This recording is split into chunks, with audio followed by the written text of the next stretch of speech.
même si le temps est une denrée rare, c'est formidable d'être ici. C'est formidable non seulement par l'hospitalité marocaine est traditionnelle, mais aussi par le rôle que le Maroc joue et doit jouer. Et je vais prendre juste un vecteur.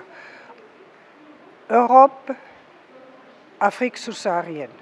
Bon, le Maroc est un des rares pays qui a une façade atlantique, une façade méditerranéenne, et qui, avec Sa Majesté le Roi Mohamed VI, a une politique africaine très claire, qui commence, ou qui, non, pas commence, mais dont un des faits est le Maroc à l'Union africaine maintenant.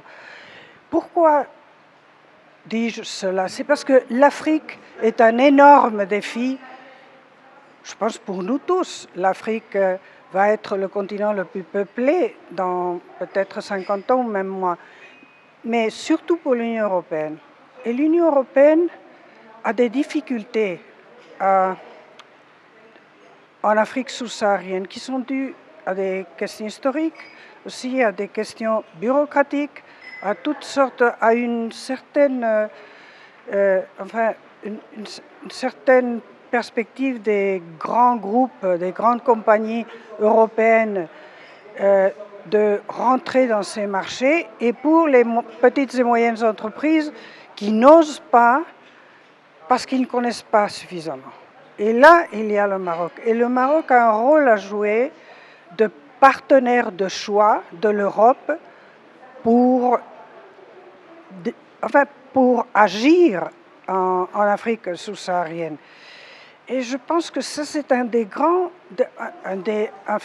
des plus importants vecteurs pour le Maroc. Et c'est pour ça que j'ai mentionné l'Atlantique, parce que qui dit Europe, Afrique, avec le Maroc comme cheville ouvrière, si vous me permettez l'expression, dit aussi bassin atlantique, parce que c'est une façade. On a une façade du bassin atlantique. Et c'est l'autre façade du bassin atlantique, en particulier, je dois dire, l'Amérique latine. Je ne dirais pas qu'on ne va pas tenir compte des États-Unis et du Canada, bien sûr que si, mais développer cette coopération South-South, où encore là, le Maroc est le partenaire de choix pour l'Europe.